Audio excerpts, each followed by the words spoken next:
Assalamualaikum warahmatullahi wabarakatuh. Waalaikumsalam. Alhamdulillahi ala ihsanih wa syukru lahu ala taufiqihi wa amtinanih wa asyhadu an la ilaha illallah wahdahu la syarika lahu ta'ziman li sya'nih wa asyhadu anna Muhammadan abduhu wa rasuluhu da'ila ridwanih. Allahumma salli alaihi wa ala alihi wa ashabihi wa ikhwanih. Hadirin dan hadirat yang dirahmati oleh Allah Subhanahu wa taala. Alhamdulillah, puji dan syukur kita panjatkan kepada Allah yang terus memberikan kita karunia, mempertemukan kita dengan bulan Ramadan, diberi kesempatan untuk bisa sujud dan ruku, salat tarawih, bertilawah. Semoga ibadah kita diterima oleh Allah Subhanahu wa taala. Salawat dan salam semoga tercurahkan selalu kepada junjungan kita Nabi Muhammad sallallahu alaihi wasallam dan juga kepada keluarganya serta seluruh sahabat beliau tanpa terkecuali. Topik yang akan kita bahas pada kesempatan kali ini adalah topik yang sangat penting bagi kita semua tentang kesabaran. Karena saya rasa semua kita pasti pernah mengalami ujian. Dan mungkin banyak di antara kita sedang mengalami ujian. Dan yang belum mengalami ujian pasti akan menghadapi ujian. Karena memang hidup di atas muka bumi ini adalah untuk diuji. Allah menciptakan langit dan bumi, Allah menciptakan kita adalah untuk menguji kita. Jadi kita harus tahu bahwasanya kita hidup di dunia ini memang untuk diuji. Makanya Allah Subhanahu wa taala berfirman, "Alladzi khalaqal mauta wal hayata liyabluwakum." Dialah yang menciptakan kematian dan menciptakan kehidupan, liyabluwakum, untuk menguji kalian. Ayyukum ahsanu amala, mana di antara kalian yang terbaik amalannya. Allah Subhanahu wa taala juga berfirman, kullu nafsin dha'iqatul maut. Setiap yang bernyawa pasti akan merasakan mati. Kemudian kata Allah, wa nabluukum bisyarri wal khairi fitnah. Dan kami akan menguji kalian dengan keburukan, kami akan uji kalian dengan kebaikan, ya, wa ilaina turja'un, dan kepada kamilah kalian akan dikembalikan. Jadi orang yang hidup di atas muka bumi harus siap diuji. Kalau tidak mau diuji, mati saja ya. Ya, nanti terus diuji di alam barzakh, ujian selanjutnya. Ya, tapi di atas muka bumi pasti diuji, nggak mungkin nggak diuji. Siapapun diuji. Ada orang diuji dengan suaminya, ada sebagian wanita diuji dengan suaminya. Suaminya kasar, suaminya tidak sayang sama dia. Tiap hari bilang mau poligami, mau poligami, mau poligami. Padahal tidak poligami, itu poligami. Menyakiti hati istri. Ya. Ada seperti itu ya. Ada sebaliknya, seorang diuji dengan istrinya, ya. Hanya bisa nuntut, tidak melaksanakan kewajibannya sebagai istri. Ada uang abang disayang, tidak ada uang abang ditendang. Dan ada orang diuji dengan orang tuanya sendiri, ada. Orang tua yang tidak sabar, banyak nuntut, maunya anaknya seperti ini, perbuatannya tidak dihargai. Ya, kalau sekolahnya tidak berhasil dimaki-maki, ada orang diuji dengan orang tuanya. Ada orang diuji dengan anak-anaknya, anaknya nakal, narkoba dan macam-macamnya. Ada banyak wanita diuji dengan mertuanya. Ya. Jadi ujian menimpa siapa saja, ya. Dan ujian tatkala menerpa, bukan hanya menerpa orang-orang miskin saja atau orang rakyat jelata, semua orang diuji. Orang kaya, orang miskin diuji, ya. Orang terkenal, nggak terkenal diuji. Ustadz, nggak ustadz, semuanya diuji. Laki-laki, perempuan diuji. Antum jangan mengira bahwasanya hanya orang-orang kita rakyat jelata yang diuji. Para pejabat, para raja, para presiden, mereka juga diuji. Mereka juga susah, ya. Terkadang mereka juga stres, ya. Terkadang mereka tidak bisa tidur, ya. Saya contohkan, saya punya kawan, dia orang Indonesia di Madinah, kerja dulu sebagai tukang pijitnya gubernur Madinah. Jadi dia kadang-kadang naik mobil pribadi, kadang-kadang naik pesawat pribadi, ya, karena namanya apa? Sang amir, sang gubernur. Dia cerita waktu terjadi kasus di Madinah, timbul orang-orang khawarij, orang-orang yang memberontak, kemudian membunuhi sebagian kaum muslimin. Terjadi tembak-tembakan di kota Madinah. Kata kawan saya itu sampai sang amir, sang gubernur tidak bisa tidur 3 hari. Sementara tukang pijitnya tidur tiap hari. Jadi ya semuanya diuji. Antum kira raja tidak diuji? Kadang kita lihat wajah raja, raja presiden, raja pejabat. Mungkin mereka ada kenikmatan, tapi di balik itu mereka juga mengalami ujian, deg-degan, khawatir, ya macam-macam ya. macam-macam. Jadi semuanya diuji. Semuanya juga dikasih penyakit. Bukan cuma kita saja yang sakit. Antum kira hanya antum aja yang sakit. Emang raja nggak pernah mencret? Raja juga pernah mencret. Ya, raja juga pernah pusing. Jadi semua orang diuji. Nah, tatkala kita tahu bahwasanya hidup ini tidak lepas dari ujian dan memang kita diciptakan untuk diuji, maka kita butuh dengan ibadah ini. Namanya ibadah sabar. Ibadah sabar. Ini ibadah yang sangat mulia. Saking mulianya kata Imam Ahmad, ya, aku membaca, menelaah, Allah menyebutkan sabar dalam Al-Quran sekitar 90 kali. Sekitar 90 kali. Ini menunjukkan bagaimana agungnya ibadah ini. Ya, kalau disebut sekali saja sudah mulia dalam Al-Quran. Ya. Sekali saja disebut mulia dalam Al-Quran. Apalagi sampai 90 kali. Ya. Kenapa? Karena sabar ini ibadah yang berkaitan dengan lisan, berkaitan dengan hati, berkaitan dengan jawarih. As-sabru dalam bahasa Arab artinya al-habsu, yaitu menahan. Tatkala seorang ditimpa ujian, harus menahan lisannya. Ya, kemudian dia menahan hatinya. Tidak boleh dia suudzon sama Allah, tidak boleh dia protes kepada Allah. Ya, kemudian juga menahan dirinya. Tidak boleh dia melakukan perbuatan-perbuatan yang menunjukkan dia tidak setuju dengan takdir Allah Subhanahu wa taala. Makanya Nabi bersabda, "Laisa minna man darabal khududa wa syaqqal juyuba wa da'a bi da'wal jahiliyah." Bukan dari golongan kami jika seorang terkena musibah lantas dia menampar-nampar pipinya, dia merobek-robek bajunya dan dia menyuruh dengan seruan jahiliyah, ya. Jadi sabar ini ibadah yang menggabungkan antara ibadah hati, ibadah lisan dan juga ibadah jawarih. Dia ibadah yang sangat agung. Makanya Nabi SAW pernah bersabda, "Wa ma u'tiya ahadun ata'an khairan wa awsa' minas sabar."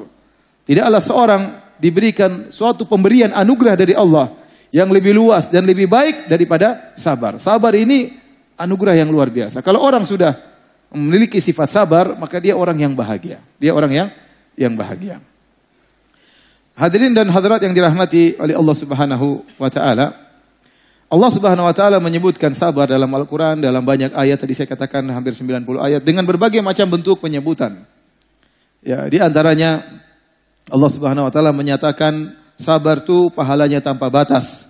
Kata Allah Subhanahu wa taala, "Innama yuwaffas sabiruna ajrahum bighairi hisab." Sungguhnya Allah memberi ganjaran kepada orang-orang yang sabar bighairi hisab, tanpa hitungan. Pahalanya sangat banyak, ya. Pahalanya sangat banyak. Jadi untuk harus tahu bahwasanya ibadah itu bukan cuma salat, bukan cuma puasa, bukan cuma baca Quran, bukan hanya salat tarawih, bukan hanya sedekah. Sabar itu ibadah yang mulia. Barang siapa yang bersabar, pahalanya tanpa batas, kata Allah Subhanahu wa taala. Demikian juga Allah Subhanahu wa taala memuji orang-orang yang bersabar, ya. Kata Allah Subhanahu wa taala banyak ayat, di antaranya kata Allah Subhanahu wa taala, "Wa basyiris sabirin." Sebelumnya kata Allah, "Wa nabluwannakum bi syai'im minal khaufi wal ju'i wa naqsin minal amwali wal anfusi wath thamarat wa basyiris sabirin alladzina idza asabatuhum musibatun qalu inna lillahi wa inna ilaihi raji'un. Ulaika alaihim salawatu min rabbihim wa rahmah wa ulaika humul muhtadun." Kata Allah Subhanahu wa taala, sungguh kami akan menguji kalian dengan sedikit rasa takut, kelaparan, kekurangan harta, ada nyawa yang hilang dari kerabat yang kita cintai, kekurangan hasil panen buah-buahan. Wa basyiris sabirin, berilah kabar gembira kepada orang-orang yang sabar. Siapa mereka? Alladzina idza asabatuhum musibah. Kalau mereka ditimpa dengan musibah apa saja? Idza asabatuhum musibah, ditimpa dengan musibah apa saja? Yang pertama kali mereka ucapkan, inna lillahi wa inna ilaihi raji'un. Kami ini milik Allah dan kami akan kembali kepada Allah Subhanahu wa taala. Kata Allah, ulaika alaihim salawatu min rabbihim wa rahmah. Mereka itulah orang-orang yang memperoleh keberkatan yang sempurna dari Allah. Mereka dipuji oleh Allah Subhanahu wa taala dan mereka mendapatkan kasih sayang Allah Subhanahu wa taala. Wa ulaika humul muhtadun, dan mereka lah orang-orang yang mendapat petunjuk dari Allah Subhanahu wa taala. Allah puji mereka dengan pujian yang luar biasa. Di antaranya ayat-ayat menyebutkan bahwasanya orang yang bersabar bersama Allah Subhanahu wa taala. Kata Allah Subhanahu wa taala, wallahu ma'as sabirin. Dalam ayat yang lain, innallaha ma'as sabirin. Sungguhnya Allah bersama orang-orang yang sabar. Ya, kalau Allah bersama orang bersabar, artinya Allah akan menguatkan dia. Allah bersama dia bita'yid, dengan pertolongan, ya.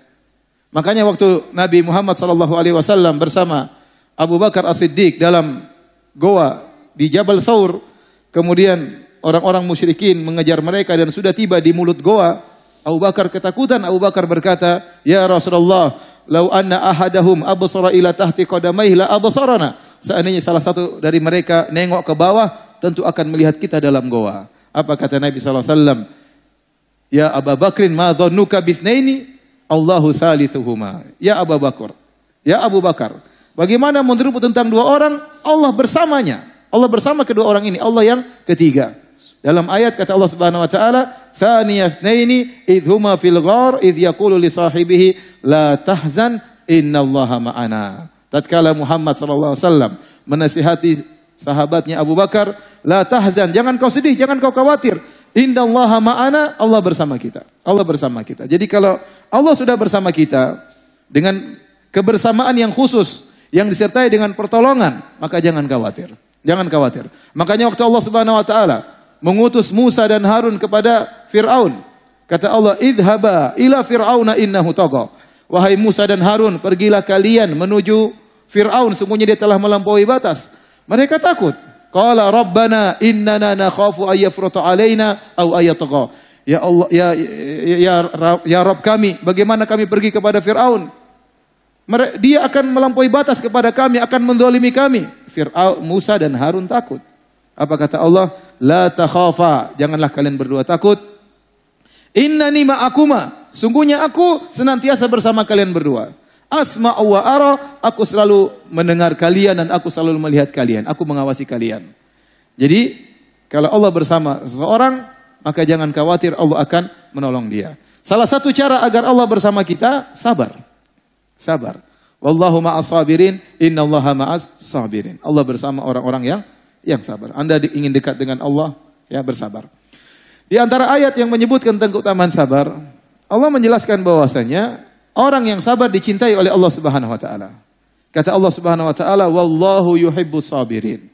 Allah mencintai orang-orang yang sabar. Betapa banyak orang ingin dicintai oleh Allah Subhanahu wa taala. Betapa banyak orang ngaku-ngaku cinta kepada Allah, tetapi cintanya bertepuk sebelah tangan. Dia ngaku cinta kepada Allah, tapi Allah tidak cinta sama dia. Makanya Ibnu Qayyim rahimahullah ta'ala punya perkataan yang sangat indah. Kata beliau, "Laisa sya'nu an tuhib, wa innama sya'nu an tuhab."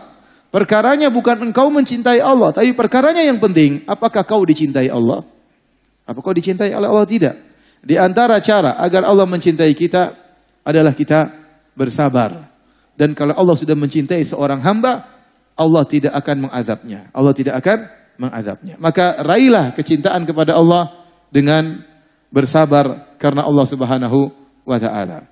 Tentunya kalau kita mau sebutkan ayat-ayat tentang kesabaran sangat banyak, tadi disebutkan sampai 90 ayat, tentunya waktunya tidak akan cukup. Tapi itu saya sebutkan sebagian kecil dari ayat-ayat yang menjelaskan tentang keutamaan bersabar. Hadirin dan hadirat yang dirahmati oleh Allah Subhanahu wa taala. Tatkala kita berbicara tentang sabar, selalu konotasinya adalah sabar dalam menghadapi perkara-perkara yang tidak kita sukai. Sabar dalam perkara-perkara yang tidak kita sukai. Padahal sabar itu ada 3. Ya. Sabar itu ada 3. Sabar dalam menjalankan ketaatan kepada Allah Subhanahu wa taala.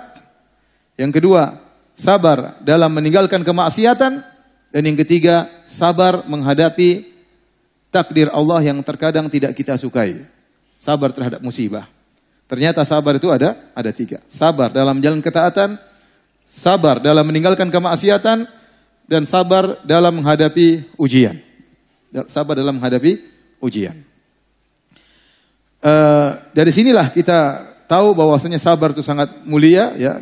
Sampai-sampai Ibnu Qayyim menyebutkan bahwasanya sabar adalah nisful iman. Sabar adalah setengah keimanan. Para salaf mengatakan al-iman nisfan. Iman itu terdiri atas 2. Nisfu sabar wa nisf asyukur. Setengahnya adalah kesabaran, setengahnya adalah bersyukur. Dan demikianlah kondisi seorang hamba. Antara 2, mendapat kenikmatan atau diuji oleh Allah Subhanahu wa taala. Jika dia mendapat kenikmatan, dia bersyukur. Jika dia diuji, dia bersabar, maka sempurna imannya. Ya, sempurna imannya. Kata Nabi sallallahu alaihi wasallam, "Ajaban li amril mu'min." Sungguh menakjubkan perkara seorang mukmin. Inna amrahu kullahu khair. Seluruh perkaranya adalah baik. In asabahu sarra syakara fakana khairal lahu. Kalau dia ditimpa dengan kenikmatan, kesenangan, maka dia bersyukur dan itu lebih baik baginya.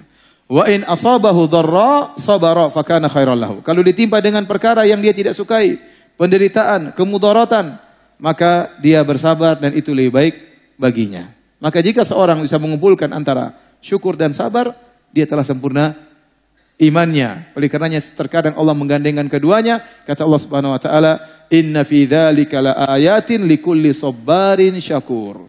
Sungguh pada yang demikian itu ada tanda-tanda kebesaran Allah yang bisa ditangkap oleh siapa? Likulli sabarin syakur, bagi setiap orang yang penyabar dan bersyukur. Maka seorang mukmin berusaha menggabungkan dua sifat ini, bersyukur dan bersabar. Baik, kita kembali kepada model-model kesabaran. Ada 3. Dan masing-masing ini penting. Ya. Yang pertama, sabar dalam menjalankan ketaatan. Ini berat. Ya. Menjalankan ketaatan tidak mudah. Ya. Salat 5 waktu di masjid tidak mudah, butuh kesabaran. Menyuruh keluarga untuk salat juga tidak mudah.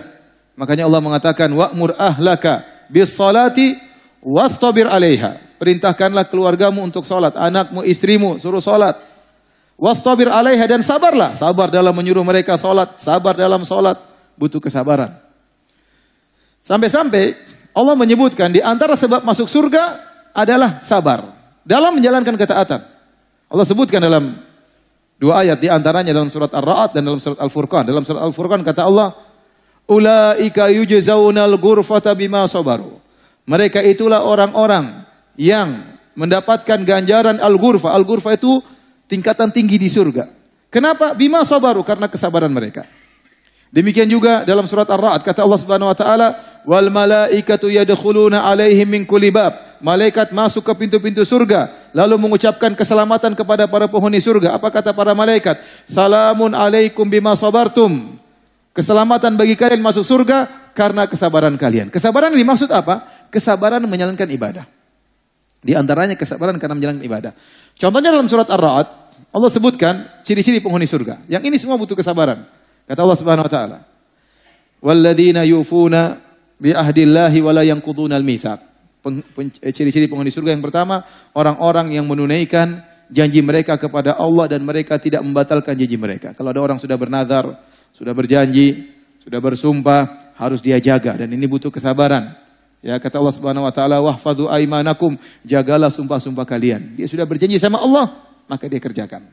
Kemudian kata Allah, "Walladzina yasiluna ma amarallahu bi ayyusal."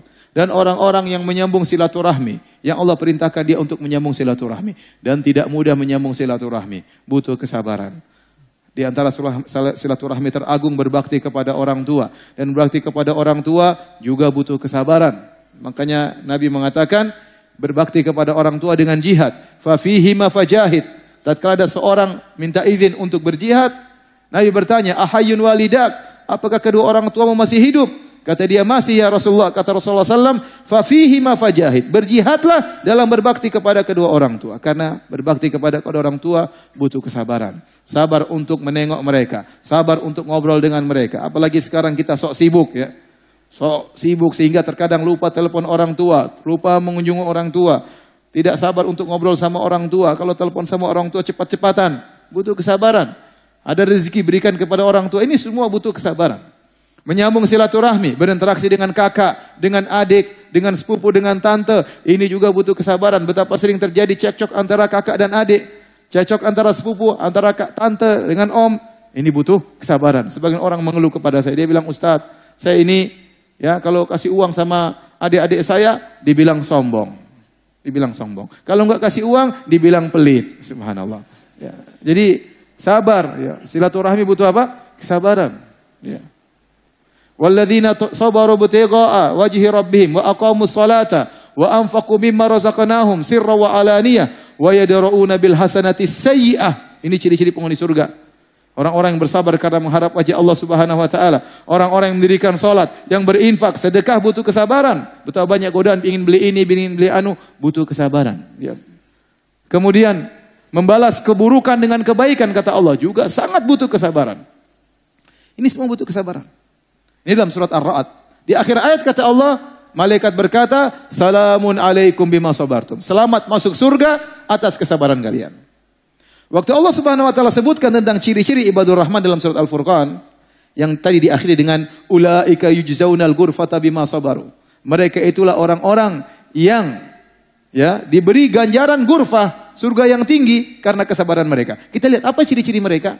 Semuanya butuh kesabaran. Wa ibadur rahmanil ladzina yamshuna 'alal ardi hauna. Hamba-hamba Ar-Rahman yang berjalan di atas muka bumi dengan tawadhu.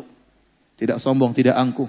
Mentang-mentang punya rumah mewah, mentang-mentang punya mobil mewah, mentang-mentang punya motor mewah, berjalan sombong, angkuh, gagah-gagahan. Enggak, mereka bersabar. Kemewahan tidak membuat mereka menjadi sombong. Haunan, tawadhu di hadapan manusia yang lain. Ini butuh kesabaran. Betapa orang kalau punya kekayaan ingin apa? Ingin nunjukkan, punya kelebihan ingin nunjukkan. Tapi mereka bersabar. Kata Allah, wa idza khatabahumul jahiluna qalu salama. Kalau mereka diajak bicara sama orang-orang jahil yang mungkin menyakiti hati mereka, mereka bersabar, ya. Qalu salama. Taat kepada Allah, mereka tetap mengucapkan kata-kata yang baik. Walladzina yabituna li rabbihim sujada wa qiyama. Orang-orang yang di malam hari sujud, salat malam, butuh kesabaran. Tidak mudah orang bisa konsisten dalam salat malam, enggak gampang, butuh kesabaran. Ya. Dan seterusnya, Allah sebutkan ciri-ciri mereka. Oleh karenanya saya katakan, menjalankan ketaatan butuh kesabaran. Butuh kekuatan iman. Saya selalu ingat tentang cerita Syekh Abdul Razak hafizahullah ta'ala. Beliau bercerita tentang bagaimana seorang bersabar dalam salat malam. Beliau cerita, saya punya guru orang Indonesia, kata Syekh Abdul Razak. Yang guru tersebut, saya tidak pernah mengenal dia dan dia tidak pernah mengenal saya. Tetapi saya sering mendoakan dia, meskipun dia tidak kenal dia. Bagaimana ceritanya Syekh Abdul Razak hafizahullah berguru sama orang Indonesia ini? Kata Syekh, dahulu di Masjid Nabawi, kalau sholat malam, jadi 10 hari terakhir, mereka sholat taraweh 2 ronde. Ronde pertama 20 rakaat, ronde kedua 13 rakaat. Sekarang masih terus berlanjut. Tapi bedanya dulu, kalau ronde kedua yang 13 rakaat sampai 3 juz kalau tidak salah. Kalau sekarang cuma 1 juz seperempat. Jadi ronde kedua kita sholat dari jam 1 sampai 3/4. Itu saya dapat sejak tahun 2001 waktu saya ke Madinah. Ronde pertama paling 2 jam, 20 rakaat. Yang kedua dari jam 1 sampai jam 3/4. Nah, dulu mungkin 20 tahun lalu, 30 tahun lalu, kalau sudah ronde kedua sampai berjuz-juz, mungkin 2 juz, mungkin 3 juz. Kata saya pernah sholat malam di Masjid Nabawi. Tiba-tiba qadarullah, Allah mentakdirkan, ada orang Indonesia datang di depan saya persis. Dia datang dengan pakai tongkat. Kakinya cuma 1, cacat. Begitu datang sampai depan saya, kemudian dia meletakkan tongkatnya. Sholat persis depan saya. Dan dia sholat bertahan sampai berjam-jam, padahal kakinya cuma 1.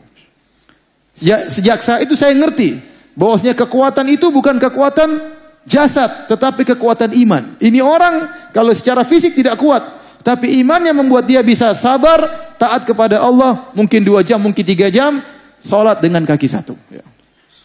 Betapa banyak orang badannya gede, berotot, ya mungkin juara olahraga, tapi bangun untuk sholat subuh nggak kuat. Untuk membuka matanya nggak kuat, apalagi mengangkat apa? Kepalanya nggak kuat. Jadi kekuatan yang sungguhnya adalah iman, bukan kekuatan fisik. Kata Syekh, sejak saat itu saya sering mendoakan guru saya ini. Dia tidak pernah mengenal saya tidak pernah mengenal dia, tapi dia telah memberikan pelajaran yang besar bagi saya. Oleh karenanya masalah ketaatan ini butuh kesabaran. Di antara cara mudah kita untuk sabar, ya, maka kata Allah, wasbir nafsaka ma'al ladzina yad'una rabbahum. Bersabarlah, kita cari teman. Jadi teman komunitas, kita kumpul-kumpul seperti ini, ya. Dengan kita berteman dengan orang-orang yang soleh, kita bisa bersabar. Melihat mereka bertakwa, melihat mereka baca Quran, melihat mereka berusaha hafal Quran, melihat mereka berdakwah, mereka mengorbankan harta mereka untuk Allah, kita terpancing untuk bersabar.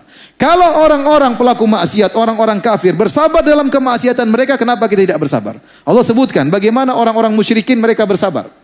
Orang-orang non-muslim, ya, yaitu orang-orang kafir maksudnya, ya. Karena non-muslim sama dengan apa? Kafir, ya. Non-muslim sama dengan kafir. Boleh dibilang non-muslim, boleh juga dibilang apa? Kafir, enggak ada masalah. Non-muslim sama dengan kafir. Di akhirat di non-surga, ya. Non-surga, ya, non-surga. Nanti di non-surga juga non-stop, ya. Non-stop. Jadi Allah sebutkan tentang orang-orang musyrikin, ya. Mereka berkata, Allah berfirman, "Wan talaqal mala'u minhum animshu wasbiru ala alihatikum." Berjalanlah sebagian mereka memberi nasihat, sabarlah, sabarlah, sembahlah Tuhan-Tuhan kalian, sabar. Wasbiru ala alihatikum. Mereka saling berwasiat, tawasi bis sabar. Saling berwasiat untuk sabar dalam apa? Dalam menyembah berhala-berhala mereka. Allah sebut dalam Al-Quran. Kemudian juga dalam surat Al-Furqan kata Allah Subhanahu wa taala, "Wa idza ra'auka iyattakhidunaka illa huzwan, ahadha alladhi ba'atha Allahu rasula in kada la yudilluna an alihatina laula an sabarna 'alaiha." Jika mereka melihat engkau wahai Muhammad, mereka berkata, mereka mengejek engkau. Mereka berkata, "Masa ini rasul yang diutus oleh Tuhan, rasul kayak begini itu sama Tuhan?" In kada la yudilluna, hampir-hampir Muhammad ini menyesatkan kita. Laula an sabarna alaiha, kalau bukan kita bersabar untuk syirik sama Tuhan-Tuhan kita. Kata mereka, hampir kita disesatkan Muhammad. Untung kita bersabar. Ini perkataan mereka, in kada la yudilluna an alihatina. Hampir-hampir kita disesatkan sama Muhammad. Kalau bukan karena kita bersabar. Jadi mereka bersabar. Bahkan di zaman Nabi Nuh, wa qalu la tadharunna alihatakum wa la tadharunna waddan wa la suwa'an wa la yaghutha wa ya'uqa wa nasra. Mereka saling mewasiatkan, jangan kalian tinggalkan sembahan berhala-berhala, jangan kalian tinggalkan sembahan kepada Suwa, Yagus, Ya'uq, Nasr, Wad, ini semua jangan tinggalkan, sabar menyembah mereka. Jadi mereka saling bernasihati untuk bersabar. Mereka bukan cuma bersabar dalam beribadah dalam kesyirikan, mereka bersabar dalam berinfak. Kata Allah Subhanahu wa taala, "Innal ladzina kafaru yunfikuna amwalahum liyasuddu an sabilillah, fasayunfikunaha, thumma takunu 'alaihim hasratan thumma yughlabun. Walladzina kafaru ila jahannam yusyarun." Kata Allah Subhanahu wa taala, sungguh orang kafir itu mereka berinfak di jalan syaitan. Mereka berinfak untuk menghalangi manusia dari jalan Allah Subhanahu wa taala. Fasayunfikunaha, sungguh mereka akan menginfakkannya. Ini Allah turunkan tentang apa? Tentang perang Uhud di antaranya. Jadi waktu kaum musyrikin kalah dalam perang Badar pada tahun 2 Hijriah, mereka sabar setahun. Mereka kumpulkan duit, mereka berinfak untuk balas dendam. Setahun mereka bersabar untuk menyerang Rasulullah SAW di kota Madinah. Allah sebutkan bagaimana mereka bersabar berinfak setahun penuh. Mereka kumpulkan untuk menuju neraka jahanam. Nah, kalau mereka orang kafir sabar dalam kemaksiatan mereka, dalam kekufuran mereka menuju neraka, kenapa kita tidak bersabar dalam menuju surga Allah Subhanahu wa taala? Ada seorang, saya dengar ceramah seorang syekh dari Arab, dia berkata, jadi seorang syekh berjalan ke belantara Afrika ingin berdakwah. Dia ingin berdakwah di pedalaman Afrika. Maka dia berjalan sampai di off-road, kemudian dia berjalan lagi lewati lumpur, sampai entah berjam-jam atau berhari, saya lupa. Ya, pokoknya sampai jauh, sampai di tengah hutan belantara Afrika ingin berdakwah. Dia merasa dia sudah berjuang, dia merasa dia sudah berkorban. Ternyata sampai di sana, dia dapat seorang wanita misionaris sudah bertahun-tahun tinggal di situ. Masya Allah, kalah sabar rupanya. Sabar. Luar biasa. Jadi jangan ente sangka ente aja yang sabar. Ya akhi ya ukhti al-muslimah. Ya. Non-muslim juga bersabar dalam menyerukan kepada kekufuran, kemaksiatan. Bahkan sebagian orang bermaksiat sabar. Ya, kalau ada dulu seorang wanita mungkin di suatu kampung, kampungnya masih baik, masih orang banyak berjilbab, masih penuh kesopanan. Tiba-tiba ada orang pulang mungkin dari Jakarta, pergi ke kampung, perempuan berubah akhlaknya, ya karena terkontaminasi di Jakarta, pulang-pulang tahu-tahu pakai baju you can see, rok you can see, semuanya you can see, ya. Pakai baju kekecilan semuanya, ya. Kelihatan, mohon maaf mungkin pahanya, kemudian dia berjalan keluar dari rumahnya. Waktu dia keluar dari rumahnya pasti orang maki-maki, itu anak siapa itu? Enggak punya malu, enggak punya malu. Tapi dia bersabar. Dia bersabar, akhirnya banyak pengikutnya. Jadi hadirin hadirat Allah Subhanahu wa taala, kita ini bersabar dalam ketakwaan, yang pelaku maksiat aja bersabar. Kenapa kita tidak bersabar dalam jalan ketaatan? Ini sabar yang pertama. Ya, sabar dalam jalan ketaatan. Yang kedua adalah sabar dalam meninggalkan maksiat. Ini juga sangat luar biasa. Ini sabar dalam meninggalkan maksiat ini berat, terutama zaman now. Ya. Terutama zaman now, cewek-ceweknya cewek-cewek zaman now. Laki-laki terutama hati-hati ya. Zaman sekarang zaman fitnah. Butuh kesabaran meninggalkan maksiat, butuh kesabaran menundukkan pandangan. Ya. Butuh kesabaran menundukkan pandangan. Ini butuh kesabaran ekstra luar biasa terutama zaman sekarang, ya. Karena meninggalkan maksiat ini ya tidak mudah. Sekarang fitnah di mana-mana. Oleh karenanya, ya, Contoh yang paling indah adalah contoh yang disebut oleh Allah Subhanahu wa taala dalam Al-Qur'an tentang Yusuf alaihissalam. Antum sering dengar bagaimana Yusuf diuji, alaihissalam diuji dengan ujian yang luar biasa. Sampai kata para ulama, di antaranya Syekhul Islam Ibnu Taimiyah rahimahullah taala, ujiannya Yusuf waktu dilempar di sumur masih lebih ringan daripada dia diuji waktu digoda oleh Zulaikha. Kenapa? Waktu dia dilempar di sumur itu dia ittirari, terpaksa, dia tidak ada pilihan lain. Sehingga dilempar dalam sumur terpaksa bersabar. Tetapi tatkala diuji oleh Zulaikha dia punya pilihan. Pilihan meninggalkan maksiat atau pilihan bermaksiat. Sabrun ikhtiyari disebut dengan sabar pilihan. Nah, sabar pilihan lebih afdal daripada sabar ittirari, sabar terpaksa. Ibnu Taimiyah sebutkan bahwasanya sabarnya Yusuf waktu digoda oleh Zulaikha lebih afdal daripada sabarnya waktu dilempar dalam apa? Dalam sumur. Kenapa? Waktu dia diuji oleh Zulaikha, diuji dengan berbagai macam ujian. Di antaranya Zulaikha sangat cantik jelita. Dia adalah istri menteri. Tidak mungkin menteri pilih istri jelek. Itu menteri nggak beres kalau pilih istri yang jelek ya. Pasti dia milih istrinya cantik. Zulaikha ini pasti cantik. Sudah dia cantik, kemudian dia menghiasi dirinya dengan kecantikan. Cantik di atas kecantikan, cahaya di atas cahaya. Zulaikha.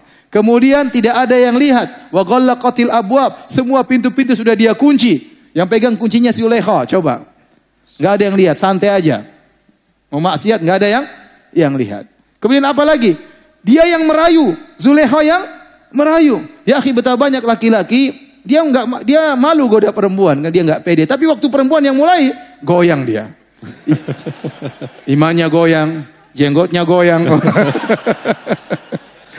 Kenapa? Ceweknya yang mulai. Waduh, ya, ternyata saya oke juga ya. Subhanallah. Belum lagi Yusuf tampan. Orang tampan pede. Dia tidak. Kalau enggak tampan ya udah malu-malu minder. Kalau tampan depan perempuan pede ya. Nabi Yusuf alaihissalam sangat tampan luar biasa. Ya. Berbagai macam godaan. Belum lagi Nabi Yusuf masih muda. Gejolak syahwat seorang pemuda lebih berkobar daripada yang sudah tua. Kecuali tua-tua keladi. Kemudian lagi belum lagi Nabi Yusuf gharib, jauh. Namanya orang jauh lebih mudah bermaksiat. Betapa banyak orang di Indonesia seperti orang alim. Tapi kalau dia sudah bersafar ke Eropa, dia puas-puaskan maksiatnya. Saya pernah ketemu teman, dia di suatu negara. Di situ dia ada hotel. Ya, di situ surga dunia. Perempuan model apa saja ada. Mau cewek dari mana saja ada. Ya, mau dari Rusia, mau dari Eropa, mau dari Afrika, semuanya ada. Maka dia bilang sama kawan saya, ya akhi, kapan lagi kita bisa ngerasain koktail semua ini? Kapan lagi? Ya udah lupa dia udah lupa. Udah lupa dengan istrinya, lupa dengan anaknya ya. Kenapa? Dia di luar sana, di luar negeri. Jadi kalau orang di luar terkadang berani maksiat daripada tatkala di kampung sendiri. Yusuf alaihissalam gharib, dia asing. Dia di Mesir sementara keluarganya di mana? Di Palestina. Jadi ini di antara ya godaan-godaan, namun Yusuf bayangkan apa yang dia lakukan, dia kemudian lari. Kenapa dia lari? Kata para ulama, dia takut. Sampai kapan dia bisa bertahan? Sampai kapan dia bisa bersabar? Sementara kata Allah, walaqad hammat bih wa hamma biha. Sang Zulaikha sudah kebelet sama Yusuf. Kata Allah, wa hamma biha, Yusuf pun sudah tergerak. Bukan apa, dia tidak bisa tahan, dia laki-laki. Ya sama kalau kita lapar lihat makanan ya pasti kita kepingin ya. Yusuf di depan dia perempuan sudah tinggal dia lakukan. Makanya dia kabur, kemudian dia lari meninggalkan wanita tersebut. Subhanallah, ini ujian sangat luar biasa. Siapa pemuda di zaman sekarang bisa seperti Nabi Yusuf alaihissalam? Subhanallah.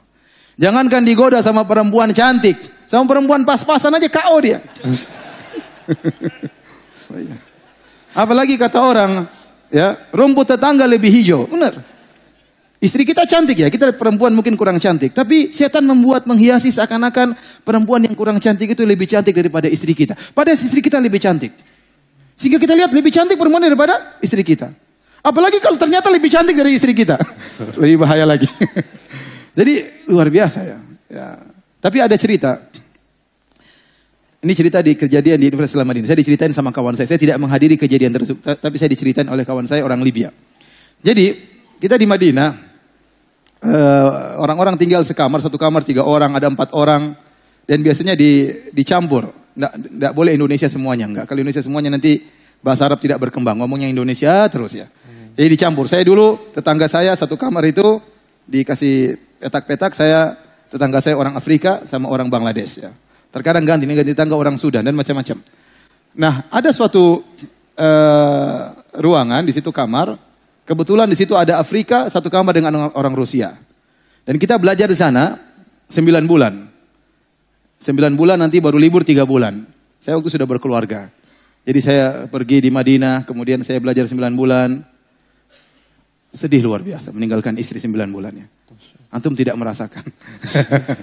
Nanti setelah itu 3 bulan baru saya ketemu istrinya. Nanti setelah 3 bulan lagi happy-happynya, balik lagi 9 bulan. Berat. Terus saya pulang lagi 3 bulan, sudah punya anak. Alhamdulillah. Masya Allah. Ya, kadang-kadang saya mau telepon istri, zaman dulu orang tidak punya telepon. Telepon harus pakai wartel dan itu mahal. 1 menit 14 real dulu. Bayangkan, duit kita berapa 1 menit 14 real. Supaya murah, saya bangun tengah malam, jam 2 saya telepon. Bukan buat sholat malam, buat telepon istri. Kenapa? Karena kortingannya 50%. Jadi intinya ini sekedar intermezzo aja. Kemudian intinya, satu kamar ini ada Afrika, ada Rusia. Biasa kalau kita mau pulang, kita beli oleh-oleh buat istri.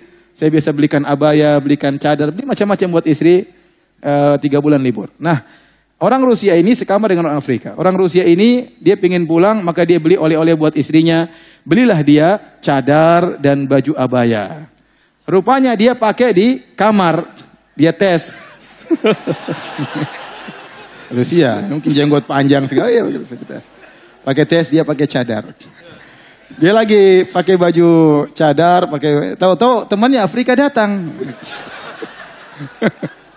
Maka dia goda, bercanda dia. Si Afrika ketakutan. Lah, enggak katanya. Masya Allah, Yusuf Afrika. Sampai sebagian teman menggelarinya Yusuf Afrika. Dia lari ketakutan. Masya Allah. Ada di zaman sekarang. Ya. Luar biasa. Jadi para hadirin hadirat yang mati Allah Subhanahu wa taala. Sabar meninggalkan kemaksiatan di zaman sekarang tidak mudah. Berat. Tapi kita perlu perjuangan agar kita bisa menghindarkan diri daripada kemaksiatan tersebut. Ada beberapa hal disebut oleh para ulama. Bagaimana agar kita bisa menghindarkan diri daripada maksiat. Ini berat, tapi kita harus hadapi. Bersabar dari kemaksiatan bisa ditempuh dengan 3 perkara. Pertama, karena takut kepada Allah. Yang kedua, karena malu kepada Allah. Dan yang ketiga, karena cinta kepada Allah. 3 ini. Pertama, karena takut. Yang kedua, karena malu. Yang ketiga, karena cinta. 3-tiganya bisa membuat kita menghindarkan maksiat. Yang pertama, kita meninggalkan maksiat takut kepada Allah. Jangan-jangan kita sedang bermaksiat tahu-tahu meninggal dunia. Betapa banyak orang meninggal dunia sedang berzina. Sedang berzina tahu-tahu Allah cabut nyawanya. Ya, betapa banyak orang sedang minum khamar, Allah cabut nyawanya. Ya. Betapa banyak orang sedang melihat film yang enggak benar, tahu-tahu Allah cabut nyawanya. Oleh karenanya kita tidak tahu kapan Allah mencabut nyawa kita. Tahu-tahu diberi serangan jantung, meninggal dalam kondisi bermaksiat, berarti kita meninggal su'ul khatimah. Tanda yang buruk. Mungkin terbetik dalam benak kita akan bertobat. Ya belum tentu. Apa kita meninggal tatkala sedang bertobat atau tatkala sedang bermaksiat kepada Allah Subhanahu wa taala. Waliyadzubillah. Nabi SAW Allah mengatakan, "Qul inni akhafu in asaitu rabbi adzaba yaumin azim." Katakanlah wahai Muhammad, "Inni akhafu in asaitu rabbi adzaba yaumin azim." Katakanlah wahai Muhammad, aku takut kepada Rabbku dengan azab yang pedih kalau aku bermaksiat kepada Allah Subhanahu wa taala. Maka seorang renungkan hal ini, agar dia meninggal maksiat. Ya. Jangan-jangan Allah kasih azab, ya. Jangan-jangan Allah kasih azab kepada dia. Allah cabut nyawanya tatkala dia sedang bermaksiat kepada Allah Subhanahu wa taala. Ini bisa membuat kita berhenti daripada kemaksiatan. Yang kedua, di antara hal yang bisa membantu kita untuk meninggalkan maksiat, malu kepada Allah Subhanahu wa taala. Allah telah berikan kita banyak kenikmatan.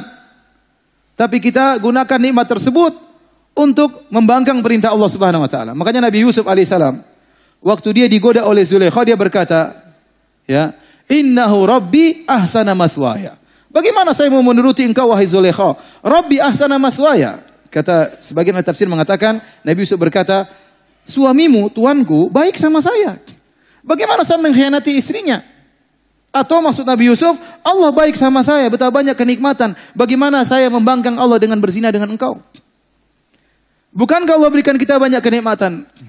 Alam naj'al lahu ainain, bukankah kami telah menjadikan dia dua mata, kita gunakan bermaksiat kepada Allah Subhanahu wa taala.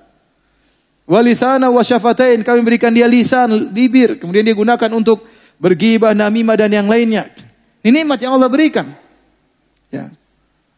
Malu kita, ya. Allah sudah beri kita kesehatan, kita diberikan istri, diberikan anak, yang wanita diberikan suami, diberikan banyak kenikmatan, terus kita gunakan bermaksiat kepada Allah. Oleh karenanya di antara kita meninggalkan maksiat, kita malu kepada Allah Subhanahu wa taala. Makanya kalau kita ingin agar nikmat kita terjaga, hendaknya kita meninggalkan maksiat. Kata seorang penyair, "Idza kunta fi ni'matin far'aha, fa inna dzunuba ya tudhibun ni'am." Ya. Jika engkau dalam kenikmatan maka jagalah. Sungguhnya dosa-dosa itu bisa menghilangkan apa? Kenikmatan. Ya. Istahyu minallahi haqqal haya. Kata Nabi SAW, malulah kepada Allah dengan sebenar-benarnya malu. Latih diri kita malu kepada Allah Subhanahu wa taala. Malu, ya Allah. Bagaimana kita maksiat, Allah kasih kita kenikmatan, kasih kita pandangan, kita kesehatan, terus kita membangkang, kita gunakan untuk bermaksiat kepada Allah Subhanahu wa taala. Ini yang kedua. Yang ketiga, di antara cara untuk meninggalkan maksiat, di antaranya kita meninggalkan maksiat karena cinta kepada Allah Subhanahu wa taala. Bagaimana bisa? Kita tahu kalau kita sudah mencintai seseorang, orang ini nyuruh apa saja kita akan kerjakan. Contoh kita cinta sama istri kita suruh apa saja kita kerjakan. Ya, selama mungkin kita lakukan, meskipun harus pergi ke gunung Himalaya, pergi sendiri. Ikuti, kita akan ikut. Meskipun harus ke awan, kita ke awan kalau bisa. Ternyata nggak bisa kan. Intinya, istri suruh apa saja kalau kita cinta, kita mau. Ya. Istri ngelarang ini, meskipun kita suka, daripada istri saya marah, enggak lah. Saya enggak pengen istri saya marah. Kenapa? Karena cinta kepada istri. Nah demikian kalau kita cinta kepada Allah, Allah tidak suka kita begini, jangan kita kerjakan. Buktinya Anda mencintai Allah, Anda melakukan apapun yang diperintahkan oleh Allah. Kalau Anda ingin bukti bahwasanya ada cinta kepada Allah. Dan kalau Anda ingin, Allah tetap mencintai Anda. Setiap kita bermaksiat, kita menghilangkan kecintaan Allah dari diri kita. Semakin kita bermaksiat, semakin kita jauh dari Allah Subhanahu wa taala. Dan kita tidak ingin jauh dari Allah. Musibah kalau kita jauh dari Allah Subhanahu wa taala. Betapa banyak orang ngaku-ngaku cinta kepada Allah, namun tidak terbukti. Malah sebaliknya, dia bermaksiat kepada Allah Subhanahu wa taala. Itu bukti bahwasanya dia tidak cinta kepada Allah Subhanahu wa taala. Karena kelaziman dari orang cinta kepada Allah, bahwasanya apa yang diperintahkan oleh Allah dia kerjakan, apa yang dilarang oleh Allah akan dia tinggalkan. Jadi hadirin dan hadirat yang Allah Subhanahu wa taala, ya. Inilah kesabaran kedua yang tidak kalah beratnya adalah meninggalkan maksiat, bersabar karena Allah Subhanahu wa taala. Jadi hati-hati kalau Anda misalnya lagi di malam hari, tiba-tiba ada cewek WhatsApp. Sudah, Anda jangan macam-macam ya. Terima WhatsApp, Anda segera delete. Ya. WhatsApp kedua kali, mulai hati Anda goyang. Ini cewek serius kayaknya. Anda blokir. Jangan Anda nggak blokir. Kalau Anda nggak blokir bahaya. Akhirnya Anda simpan gambarnya, simpan fotonya. Suatu saat nanti kalau Anda lagi marah sama istri, Anda murojaah itu gambar. Foto. Oke juga ini. Hati-hati. Jangan. Ya. Fitnah wanita luar biasa. Saya katakan kepada laki-laki, fitnah wanita itu luar biasa. Anda harus sabar tundukkan pandangan. Anda harus sabar tidak ya ketawa ketiwi sama istri orang lain, tidak boleh. Anda harus sabar tidak menerima setiap ya, pembicaraan dengan wanita. Ya. Anda harus jaga diri. Ya. Sekalian Anda terjebak bahaya. Ya, bahaya. Ini fitnah yang paling besar bagi laki di zaman sekarang ini dan setiap zaman. Bahwasanya ma taraktu ba'di fitnatan adhara 'ala rijal minan nisa. Tidak ada fitnah yang aku tinggalkan lebih besar bagi laki seperti fitnah apa? Wanita. Apalagi di zaman sekarang ini. Di mana-mana wanita dijadikan bahan iklan. Iklan apapun ada perempuan. Iklan odol ada perempuan. Iklan mobil ada perempuan. Iklan motor ada perempuan. Iklan HP ada perempuan. Ya, HP-nya kecil, perempuannya apa? Gede. Ya. Itu yang jadi memang susah ya. Ya. Tapi ya kita harus bersabar. Ya, bersabar. Taib. Yang ketiga, inilah sabar yang sering dipahami oleh orang. Sabar menghadapi musibah. Sabar menghadapi apa yang tidak disukai. Padahal namanya ujian itu bukan cuma musibah saja. Makanya tadi saya sebutkan di awal pengajian Allah Subhanahu wa taala berfirman, "Kullu nafsin dha'iqatul maut wa nabluukum bisyarri wal khairi fitnah wa ilaina turja'un." Kata Allah Subhanahu wa taala, ya, Setiap yang bernyawa pasti merasakan kematian. Dan kami menguji kalian dengan keburukan dan kami uji kalian dengan kebaikan. Keburukan maksudnya apa? Seperti disempitkan harta, seperti sakit. Ya, ini contoh keburukan. Seperti dizolimi oleh orang. Ini ujian keburukan. Namun di sana juga ada ujian kebaikan. Allah sebutkan fitnah. Fitnah dalam bahasa Arab artinya ujian.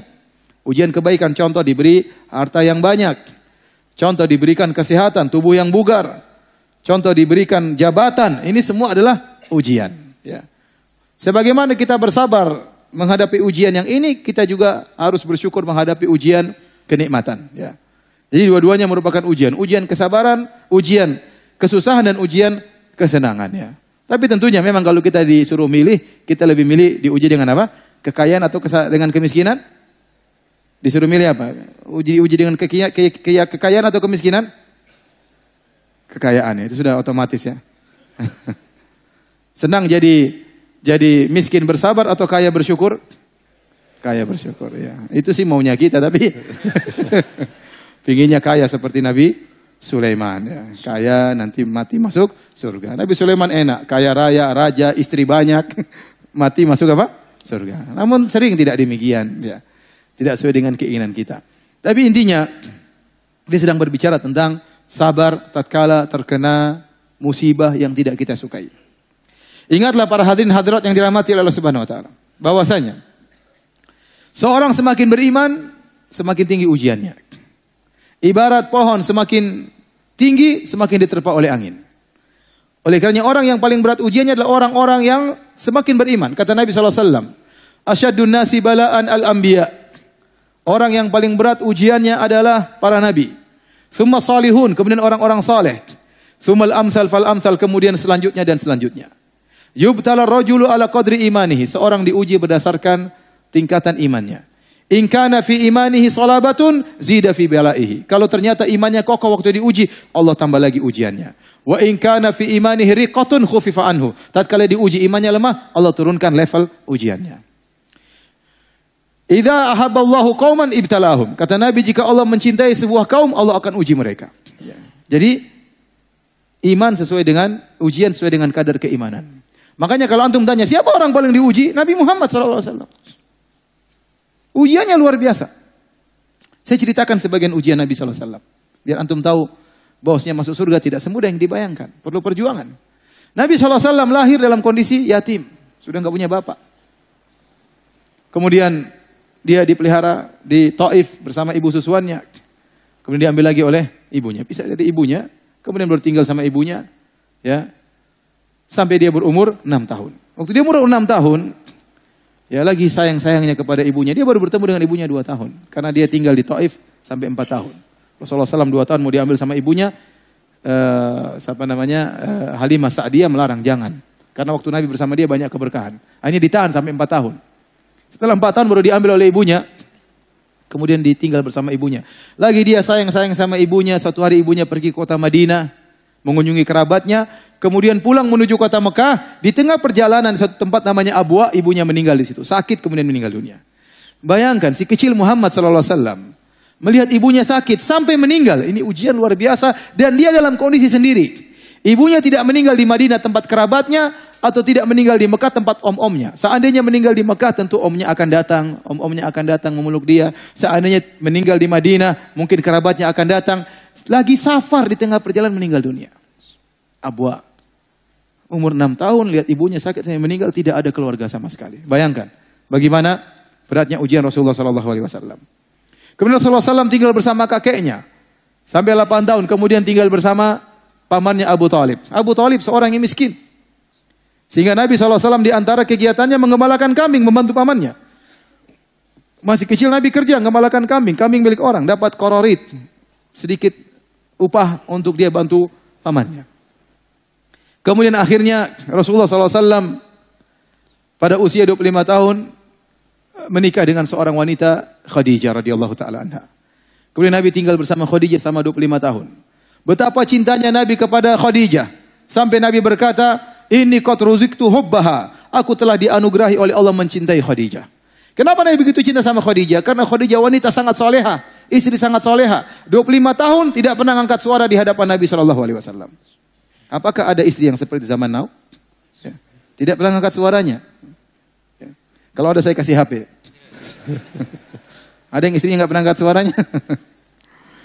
Luar biasa, 25 tahun tidak pernah angkat suaranya. Selalu sayang kepada Nabi. Teman curhat Nabi. Nabi di luar dimaki-maki sama orang musyrikin. Dituduh orang gila, dituduh penyihir, dituduh dukun, dituduh majnun, dituduh macam-macam pembohong. Padahal Nabi dari, kalau kita katakan dari nasab yang sangat tinggi. Tetapi dituduh dengan tuduhan tidak-tidak. Dia butuh teman curhat. Di mana? Di rumahnya Khadijah radhiyallahu ta'ala anha. Ini Nabi sangat cinta kepada Khadijah. Bagaimana patuhnya Khadijah waktu Nabi SAW pertama kali dapat wahyu. Nabi SAW tiba-tiba hubiba ilaihi al-khala. Rasulullah SAW ingin bersendirian. Maka dia minta izin sama istrinya ingin berkhalwat pergi ke Gua Hira. Minta bekal. Istrinya enggak tanya macam-macam. Mas, udah sini aja mas. Nang kene wae mas. Lapor sana jauh-jauh naik gunung 600 meter ngapain mas? Enggak. Dia bikinkan bekal. Dia kasih sama Nabi SAW. Nabi pergi. Bayangkan. Nabi naik sampai di atas. Nabi berdiam sana berhari-hari, bekal habis, Nabi pulang lagi. Minta bekal lagi. Khadijah bikin lagi, subhanallah. Selamat jalan suamiku. Pergi lagi, bekal habis, pulang lagi, minta kasih lagi. Nggak protes. Subhanallah. Ya. Kemudian sampai akhirnya Nabi di Gua Hira. Kemudian malaikat Jibril datang memeluknya, melepasnya meluknya. Nabi ketakutan. Sampai Nabi gemetar. Nabi pulang dari gunung ketakutan ketemu istrinya. Nabi berkata langsung, Zammiluni, selimuti aku wahai istriku. Khadijah juga tidak banyak ngomong, langsung ambil selimut. Subhanallah. Tidak mengatakan, "Kenapa dulu mas? Tunggu dulu mas. Apa ada mas? Tunggu mas, sebentar mas. Tunggu dulu. Saya kan sudah bilang, ngapain ke sana? Coba begini akhirnya. Makanya nurut sama istri." Jangan bilang gue banget ya, jangan. Jadi bayangkan luar biasa. Ambil selimut selesai. Setelah Nabi tenang baru Nabi ngomong sendiri. Laqad khasyitu ala nafsi. Tempat curhatnya. Aku khawatir suatu keburukan menimpa pada diriku. Apa Khadijah? Kata Khadijah menenangkan suaminya. Kallafallahu abshir la yukhzikallahu abada. Demi Allah sekali-sekali Allah tidak akan menghinakan engkau wahai suamiku. Subhanallah. Menenangkan apa? Hati suaminya. Harusnya perempuan seperti itu. Bagian suami kalau pulang dari kantor ngomel sama istrinya. Itu istriku, sayangku. Itu teman di kantor yang kurang ajar. Siapa? Abu Fulan tuh kurang ajar banget. Dia sering nyakiti hati saya. Harusnya istrinya bilang, sabar mas. Istrinya bilang, iya istrinya juga sama itu mas. Diprovokasi. Jadi mau saya, ini saya ingin menggambarkan bagaimana cintanya Nabi kepada Khadijah. Di saat-saat dia lagi diintimidasi oleh orang musyrikin. Sekitar 3 tahun sebelum hijrah. Itu puncak-puncaknya. Kaum musyrikin mengintimidasi Nabi SAW. Keras terhadap sahabat. Di saat puncak-puncaknya Nabi sedang dalam kesulitan, istri yang dia cintai meninggal dunia. Bayangkan. Bagaimana Nabi begitu sedih. Sampai para ulama menamakan tahun tersebut dengan tahun kesedihan. Tidak lain karena Nabi SAW mengalami kesedihan istrinya meninggal. Kemudian tidak lama pamannya, Abu Talib yang selama ini membela dia juga meninggal dunia. Ini ujian Nabi SAW. Nabi SAW punya anak 7. 6 dari Khadijah, 1 dari Maria. Semuanya meninggal di zaman Nabi. Kecuali 1 Fatimah. Fatimah radhiyallahu anha meninggal 6 bulan setelah wafatnya Nabi SAW. Yang lainnya meninggal di zaman Nabi. Bayangkan seorang diuji dengan anaknya meninggal satu persatu. Kita ingin tahu ujian Nabi SAW. Ruqayyah meninggal, Ummu Kulsum meninggal, Zainab meninggal. Sebelumnya Abdullah Qasim anaknya laki-laki meninggal. Dan terakhir siapa? Ibrahim. Ibrahim masih kecil. Ya, Nabi sangat sayang karena Nabi sudah tidak punya anak laki-laki, tahu-tahu lahir Ibrahim. Nabi sangat sayang kepada Ibrahim. Meninggal waktu masih belum umur 2 tahun. Di pangkuan Nabi SAW. Dia sakit, menggeliat kesakitan, wafat di hadapan Nabi SAW. Bayangkan, di pangkuan Nabi. Sampai Nabi SAW menangis. Nabi berkata, innal qalba la yahzan. Sungguh hati ini sangat bersedih. Wa innal aina la tadma. Dan sungguh mata ini mengeluarkan air mata. Wala naqulu illa bima yurdi rabbana. Namun kami tidak mengucapkan kata-kata kecuali yang mendatangkan keridhaan Rabb kami. Wa inna bi firaqika ya Ibrahim lamahzunun. Sungguh kami dengan kepergianmu wahai putraku Ibrahim sangat bersedih. Ini ujian Nabi SAW. Belum ujian yang lain. Nabi SAW tadi dituduh dengan orang gila, dukun, apalah. Saya aja nggak pernah diuji seperti itu. Paling dikatakan ya mungkin gila kadang-kadang ya. Dikatakan pendusta kadang-kadang. Tapi belum ada yang bilang saya penyihir. Belum ada yang bilang saya dukun ya. Mudah-mudahan nggak ada ya. Tapi Nabi dibilang dukun, penyihir, majnun, tersihir. Bayangkan, bilang penyihir dibilang tersihir juga. Dibilang pendusta, dibilang sobi, berbagai macam tuduhan kepada Nabi SAW. Belum Nabi SAW kalau sakit, sakitnya panas 2 kali lipat. Makanya waktu Nabi SAW sakit akan meninggal dunia, sebagian sahabat menyinggung Nabi SAW. Ternyata selimut sudah diletakkan di atas Nabi, badan Nabi, panasnya tembus sampai ke selimut. Sahabat pegang selimut panas sekali. Innaka latu aku akan syadidan. Ya Rasulullah, sungguhnya engkau ditimpa dengan panas yang berat. Kata Nabi, benar, kami para anbiya dikasih sakit 2 kali lipat daripada kalian. Kenapa bisa demikian? Karena pahala kami 2 kali lipat. Nabi kalau sakit panasnya luar biasa. Nabi pada tahun 7 Hijriah diracun sama seorang wanita Yahudiyah. Intinya ujian Nabi sangat banyak. Ya, berdakwah dilempar sampai di Taif. Bayangkan waktu Nabi berdakwah di Taif. Nabi waktu keluar dari Taif dihina oleh orang-orang Taif. Bagaimana menghinanya? Dihadirkan anak-anak kecil sama orang gila menyambut Nabi keluar dari Taif. Kemudian dilempari sama kerikil. Itu cara mereka menghinakan seseorang. Sementara Nabi adalah cucu dari penguasa kota Mekah, cucunya Abdul Muttalib. Dihinakan seperti itu. Mereka tahu ini cucunya Abdul Muttalib. Nasabnya tinggi. Bukan diusir begitu saja. Bukan orang yang disuruh anak kecil sama orang gila ngelempar. Ini penghinaan kepada Nabi. Nabi berjalan. Nabi tatkala perang Uhud sampai terluka. Sampai darahnya keluar dari pipinya. Sampai giginya patah. Sampai Fatimah radhiyallahu anha ingin mencuci darah dari pipi Nabi. Tidak berhenti-berhenti. Sampai akhirnya ada suatu yang tumbuhan dibakar baru dimasukkan dalam lubang di pipi Nabi SAW baru berhenti darah. Jadi ujian sangat banyak ya. Ini menunjukkan bahwasanya seorang beriman semakin tinggi imannya, semakin banyak ujiannya. Makanya Imam Syafi'i rahimahullah taala punya satu syair yang menunjukkan dia banyak ujian. Meskipun dia tidak ungkapkan ujiannya apa, tapi dia berkata dalam syairnya, "Mihanuz zamani katsiratun la tanqadi wa sururuhu ya'tika kal a'yadi." Sungguhnya ujian kehidupan zaman ini datang begitu banyak silih berganti, tidak berhenti-berhenti. Adapun kesenangan datang sesekali seperti hari raya. Hari raya cuma sekali-sekali. Ini menunjukkan Imam Syafi'i diuji dengan ujian yang sangat banyak. Rahimahullahu ta'ala. Oleh karenanya para hadirin dan hadirin Allah Subhanahu wa taala, seorang ya beriman pasti diuji. Tidak mungkin dia tidak diuji, ya. Pasti diuji, ya. Dengan ujian yang Allah kehendaki bagi dia dalam rangka untuk mengangkat derajatnya atau dalam rangka untuk menghapuskan dosa-dosanya. Maka pada kesempatan kali ini saya akan menyebutkan beberapa perkara yang kita semoga bisa bersabar tatkala diberi ujian oleh Allah Subhanahu wa taala. Ya. Perkara-perkara tersebut, yang pertama, kalau kita dikenai musibah oleh Allah Subhanahu wa taala, kita harus yakin bahwasanya musibah ini sudah ditakdirkan oleh Allah. Sudah dicatat di Lauhil Mahfuz. Kata Nabi SAW, Inna Allah kataba maqadir al-khalaiq qabla an yakhluqa samawati wal ardi bi 50 alfasanah.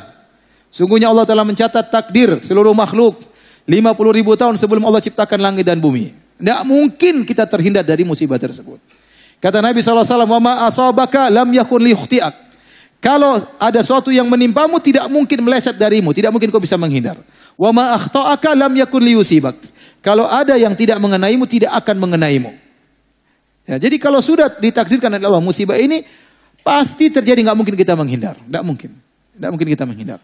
Tahu-tahu ternyata kita dizalimi orang, tahu-tahu mobil kita dicuri orang, ini sudah ditakdirkan.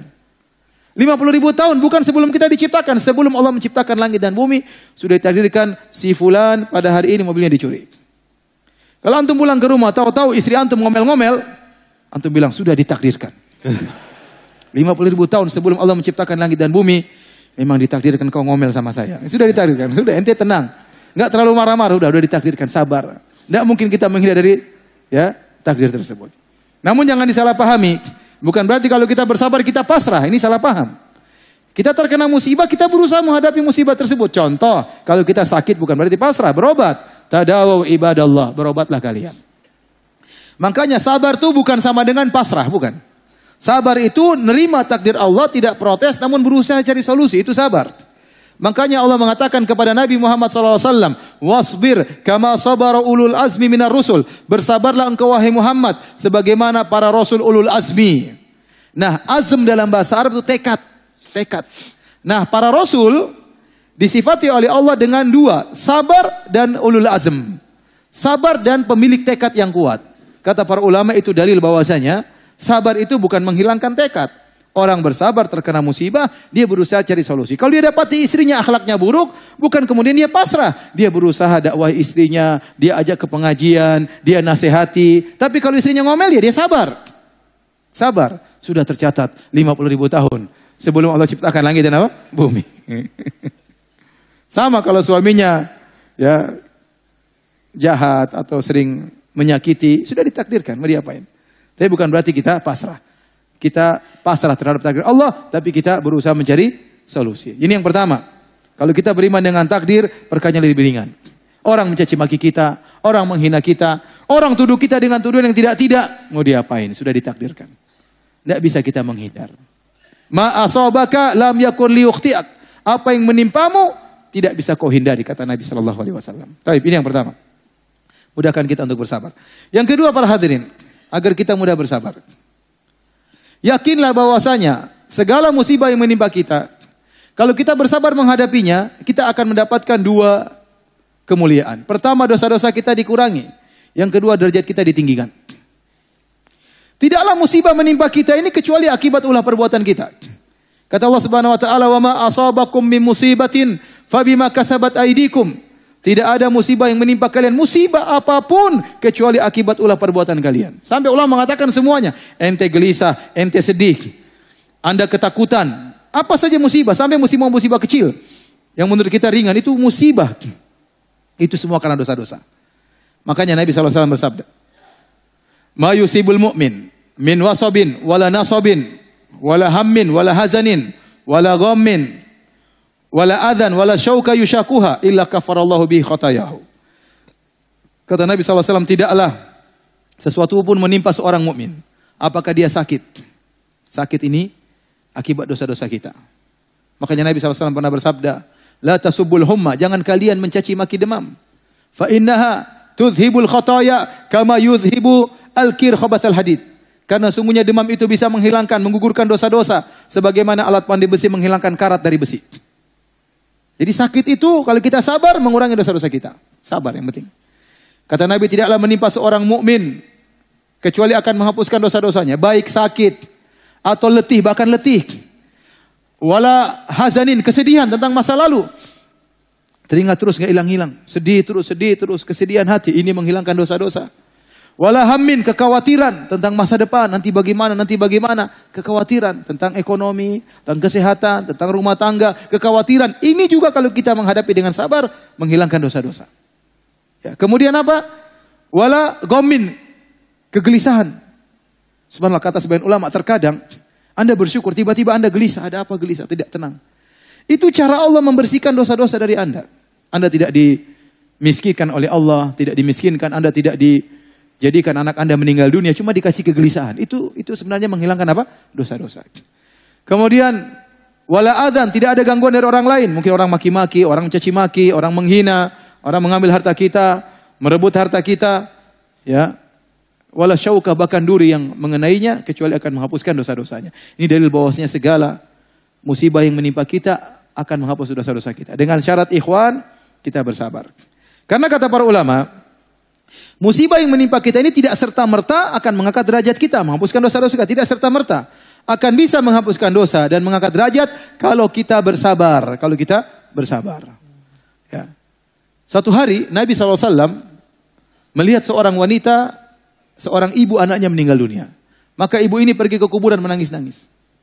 Maka Nabi datangi ibu tersebut. Nabi bernahi mungkar. Tidak boleh meratapi seperti itu di kuburan. Maka Nabi mengatakan, "Ya hadza isbiri wahtasibi."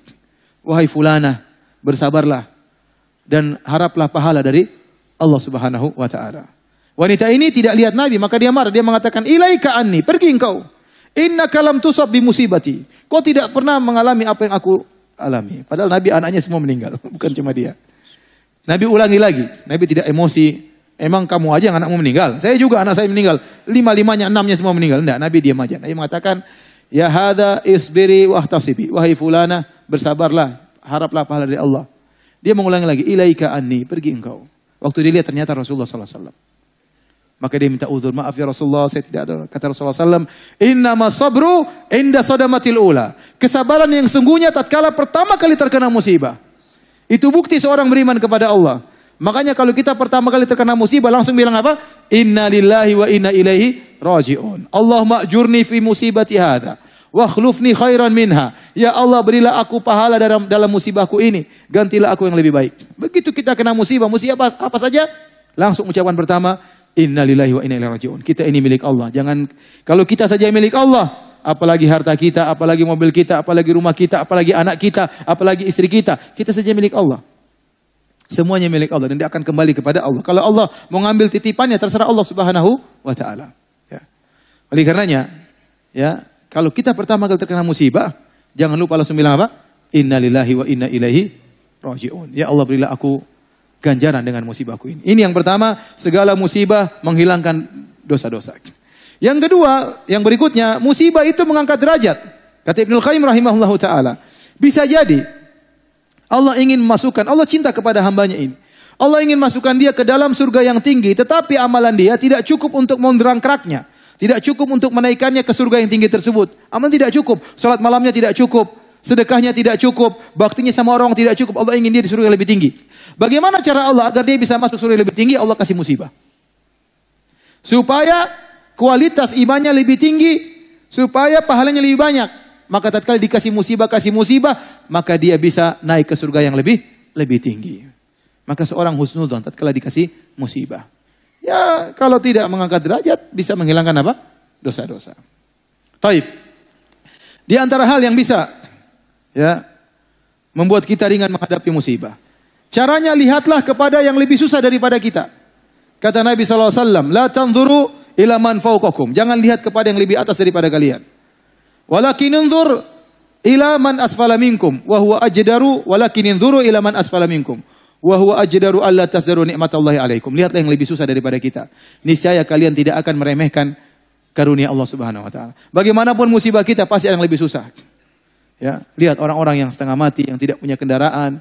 Kalau orang tidak punya kendaraan, mungkin dia tidak punya mobil. Alhamdulillah dia punya motor, dia bersyukur. Masih banyak orang tidak punya motor. Kalau dia tidak punya motor, baru punya sepeda, lihat yang dia masih banyak orang yang jalan kaki. Kalau dia jalan kaki, tidak punya motor, tidak punya sepeda, masih banyak orang cacat tidak bisa jalan. Dia bersyukur kepada Allah Subhanahu wa taala. Kalau dia naik kursi roda, dia bersyukur masih banyak orang tergeletak di rumah sakit tidak bisa apa-apa. Jadi selalu lihat yang di bawah, selalu lihat yang di bawah. Ya. Sebenarnya saya tadi ngomong begini ya, semuanya ini teori ya. Prakteknya susah. Tapi harus kita latih diri kita supaya kita bisa bersabar. Lihat ke bawah. Lihat orang-orang yang hidupnya rumahnya ada subhanallah rumah cuma mungkin 3 kali 4. Di situ tempat tidur dia, tempat masak dia. Anaknya berapa, suami istri. Saya kemarin baru ada orang, saya dikirim videonya sedih banget ya. Jadi orang itu punya anak, anaknya sakit. Dia nggak bisa ngobati anaknya, nggak punya uang. Ini baru meninggal kemarin anaknya. Dia nggak bisa punya uang. Akhirnya apa yang dilakukan? Dia cuma ruqyah. Nggak punya uang. Akhirnya meninggal anaknya. Subhanallah. Kita alhamdulillah masih bisa berobat. Masih ada orang anaknya sakit yang nggak bisa mengobati. Anaknya satunya sakit juga di rumah sakit. Nggak bisa dia bawa pulang. Kenapa? Belum bisa menembus apa? Obat. Coba. Orang masih banyak ya. Yang susah, lebih susah daripada kita. Makanya sekali-sekali kita bawa anak-anak kita. Ya suruh lihat tuh orang susah-susah. Lihat yang anak. Ada yang susah, suruh kerja masih kecil. Agar anak-anak kita itu pandai bersyukur. Bersabar dengan apa yang menimbanya. Istri kita juga kita bawa. Jangan ke mall terus. Kita bawa sana ke orang susah. Nih, istriku nih orang susah. Suruh dia lihat bagaimana orang susah. Mau beli lift aja nggak punya duit. Ya. Mau beli sendalnya cuma satu rusak-rusak. Biar nggak browsing sendal terus. Nggak browsing tas terus. Bawa ke orang susah. Kalau perlu bawa ke kuburan biar segera. Segera beriman. Ya, jadi ini cara kita untuk apa? Untuk bersabar. Lihat masih banyak orang lebih susah daripada kita. Alhamdulillah kita kena musibah. Bukan musibah dalam agama. Ada orang terkena musibah. Dunia tidak kena musibah. Tapi musibahnya kena agamanya. Tadinya rajin sholat 5 waktu. Enggak lagi sholat 5 waktu. Tadinya sudah bertobat. Meninggalkan musik-musik. Kembali lagi dengar musik-musik. Joget-joget lagi. Kasihan. Tadinya ikut pengajian, sudah nggak ikut pengajian lagi. Tadinya bersedekah, jadi pelit. Ini namanya musibah dari sisi agama. Makanya Nabi berdoa, wala taj'al musibatana fi dinina. Ya Allah, janganlah kau jadikan musibah kami pada agama kami. Musibah pada dunia lebih ringan, tapi kalau musibah pada agama, tadinya kita rajin baca Quran, nggak jadi rajin lagi. Tadinya sholat bisa khusyuk, nggak khusyuk lagi. Tadinya bisa menangis mendengar lantunan bacaan imam, tidak bisa menangis lagi. Hati jadi kaku. Ini musibah dalam agama. Ini lebih parah daripada musibah dalam dunia. Ya. Oleh karenanya kalau kita kena musibah dunia, lihat yang lebih ringan, lebih parah daripada kita masih banyak. Kemudian di antara hal yang membantu kita untuk bisa merasa ringan menghadapi musibah, yakinlah bahwasanya apa yang Allah takdirkan lebih baik bagi kita. Al khair khiratullah. Ada istilah yang terbaik adalah pilihan apa? Allah Subhanahu wa taala. Dan Allah sebutkan dalam Al-Qur'an, ya. Wa asa an takrahu syai'an wa huwa khairul lakum. Wa asa an tuhibbu syai'an wa huwa syarrul lakum. Wallahu ya'lamu wa antum la ta'lamun. Bisa jadi kau benci kepada sesuatu ternyata lebih baik bagimu. Dan bisa jadi kau cintai sesuatu ternyata lebih buruk bagimu. Contoh sederhana, sekedar ilustrasi. Misalnya ada seorang, dia baru beli mobil baru, tahu-tahu mobilnya dicuri orang. Segera dia positive thinking, husnuzan kepada Allah. Bisa jadi kalau dia mobilnya tidak dicuri, kemudian nenek mobil ini tahu-tahu ketabrak misalnya. Kita nggak tahu. Allah selamatkan dia dari tabrakan tersebut dengan mobilnya dicuri. Bisa jadi dia daftar, kemudian dia ingin ikut pilkada, ingin jadi bupati, ingin jadi gubernur misalnya. Tahu-tahu dia kalah. Mungkin itu yang terbaik. Bisa jadi dia bupati, jadi sombong, angkuh. Bisa jadi dia kemudian nyuri harta negara. Dia nggak tahu. Dia nggak tahu. Ada orang-orang yang Allah jauhkan dari kenikmatan karena itu lebih baik bagi dia. Ada orang berdoa setiap malam kepada Allah, ya Allah lunasi hutang-hutangku, tapi Allah tidak lunaskan hutang-hutangnya. Kenapa? Karena Allah tahu kalau dia lunasi hutangnya tidak sholat malam lagi. Udah biar dia berhutang terus sehingga tiap malam berdoa kepada Allah Subhanahu wa taala. Allah lebih tahu. Ada orang yang memang Allah kasih dia kaya, kalau dia miskin dia nggak bisa. Kalau dia miskin maka dia merampok, dia mencuri, dia tidak bisa sabar, maka Allah kasih dia kenikmatan. Ada orang dikasih miskin, Allah itu lebih baik bagi dia. Jadi kita selalu berpikiran baik bahwasanya al khair khiratullah. Yang terbaik adalah pilihan Allah Subhanahu wa taala. Ada suatu cerita ini tersebar di internet, wallahu a'lam akan benarnya. Kalau tidak benar mungkin sekedar ilustrasi. Tentang seorang menteri yang dia selalu jika melihat orang terkena musibah dia selalu berkata al khairu khiratullah. Yang terbaik adalah pilihan Allah. Dia selalu mengatakan demikian. Setiap orang terkena musibah dia datang, dia nasihati. Ya akhi, yang terbaik pilihan Allah Subhanahu wa taala. Ada orang terkena musibah dia datang lagi. Ya akhi, yang terbaik adalah pilihan Allah Subhanahu wa taala. Sampai suatu hari sang raja tidak sengaja jarinya putus. Maka menteri itu pun datang. Menteri bilang, wahai raja, yang terbaik pilihan Allah. Rajanya marah. Kurang ajar, ini terbaik pilihan Allah, jadi saya putus. Penjarakan menteri ini. Akhirnya menteri tersebut dipenjara. Waktu dia dipenjara dia mengatakan, al khair khiratullah. Yang terbaik pilihan Allah. Saya dipenjara lebih baik. Akhirnya satu hari sang raja keluar bersama sebagian pengawalnya berburu. Berburu dia pergi mengejar buruan. Tahu-tahu mereka pergi jauh. Terjebak di suatu kabilah-kabilah tertentu. Penyembah ruh. Akhirnya mereka mengepung raja dan pengawalnya. Ditangkaplah raja dan pengawalnya.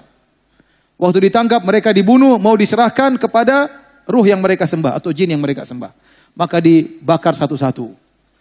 Pengawalnya dibakar. Sampai kepada sang raja waktu mau dibakar.